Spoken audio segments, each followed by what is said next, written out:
मिलबै सर्वाधार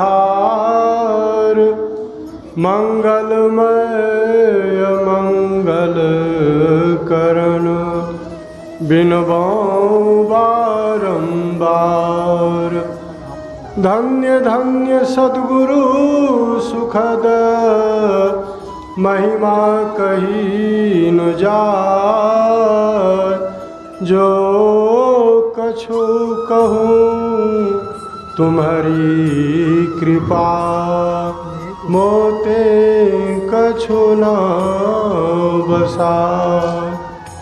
मेरा मुझ में कुछ नहीं जो कुछ है सब तोर। तेरा तुझको सौंपते क्या लागेगा मोर।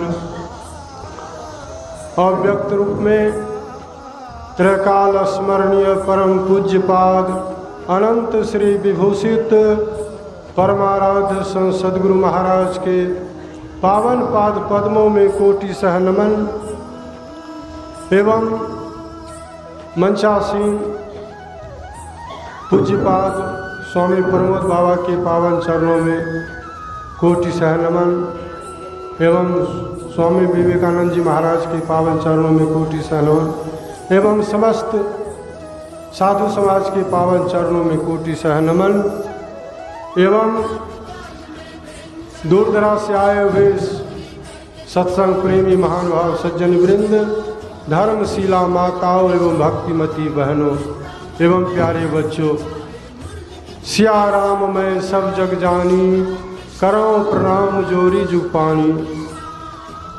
अभी रविवार का साप्ताहिक सत्संग हो रहा है और इस सत्संग में आप लोगों ने गोस्वामी तुलसीदास जी महाराज द्वारा रचित एवं गुरु महाराज के द्वारा टीकाकृत रामचरितमानस सारस्वती सप्तम सोपान उत्तर कांड का पाठ सुना एवं गुरु महाराज के प्रवचन का भी पाठ हुआ।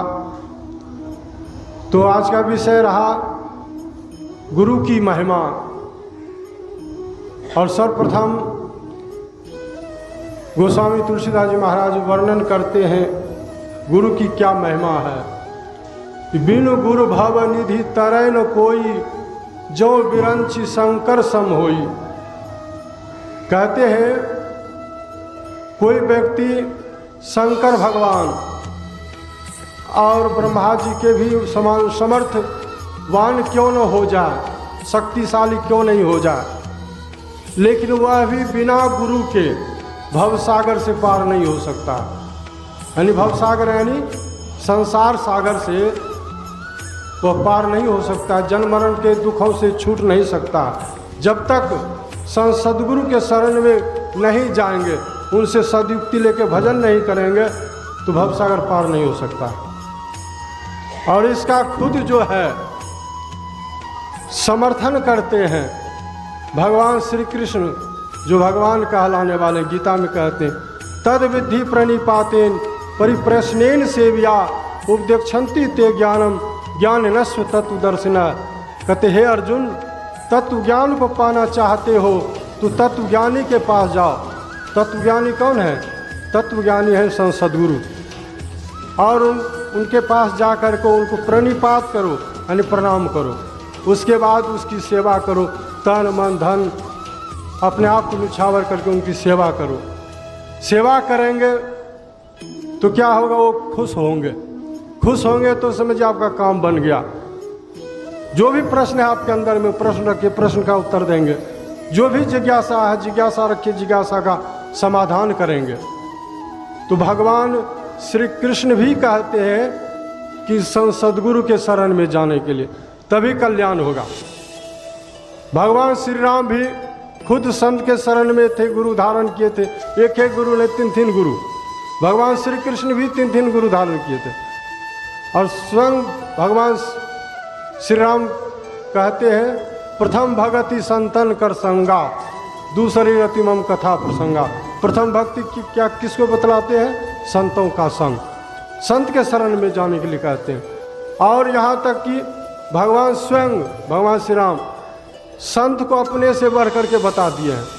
सातम सब मोहि मैं जग देखा, मोते संत अधिक करी लेखा। कहते मुझसे भी बढ़ करके संत को मानो, संत मुझसे भी बढ़ करके हैं। तो इस तरह से संत के शरण में हम लोगों को जाना चाहिए।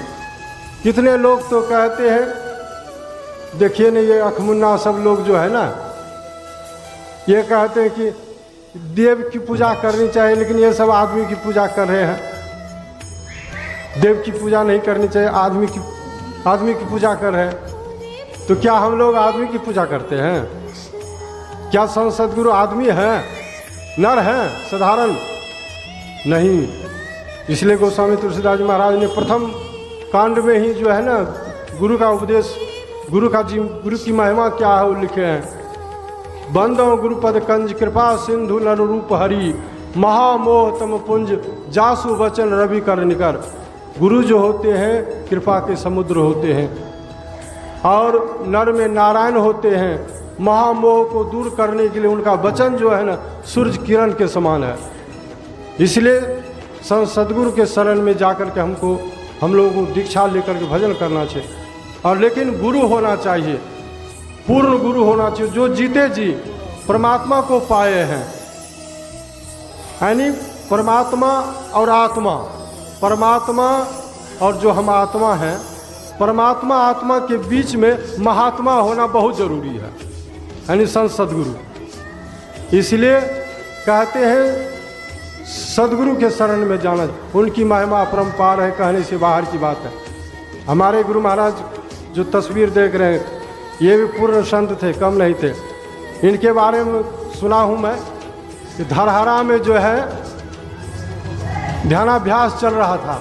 उस ध्यानाभ्यास के दौरान बहुत साधक आए थे, बहुत सत्संगी, सब ध्यानाभ्यास हो रहा था। गुरु महाराज भी विराजते थे मंच पर। एक दिन सत्संग हो रहा था, साधक सब बैठे थे आगे में और गुरु महाराज मंच पर बैठे थे। एक साधक जो है आगे में बार बार जो है ना खांसी कर रहा था, उनको खांसी आ रही थी, यानी दम्मा की बीमारी थी, असाध्य रोग, बार बार खांस रहा था। तो गुरु महाराज सुनते सुनते गुरु महाराज को रहा नहीं गया, डांट करके कहा, अरे भागो यहाँ से, बार बार खांसता है, भागो। वह वहाँ से उठा, तुरंत भाग गया।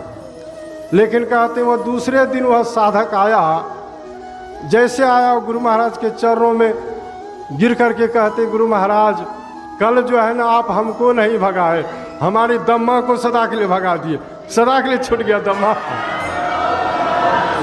तो ऐसे होते संत सद्गुरु, ऐसे संत सद्गुरु के शरण में सर्वशक्तिमान होते हैं, अंतर्यामी होते हैं, दूरदृष्टा होते हैं। ऐसे संत सद्गुरु के शरण में हम लोगों को जा करके सदयुक्ति लेकर, भजन भेद लेकर थोड़ा थोड़ा भी करेंगे, माना जब माना ध्यान दृष्टि योग नादानुसंधान, ये साधना है, तो थोड़ा थोड़ा भी करेंगे ना, एक दिन एक न एक जन्म में हम परमात्मा को पाएंगे, हम लोगों का उद्धार होगा, कल्याण होगा। यही आप लोगों की सेवा में कहा। श्री सद्गुरु महाराज की जय।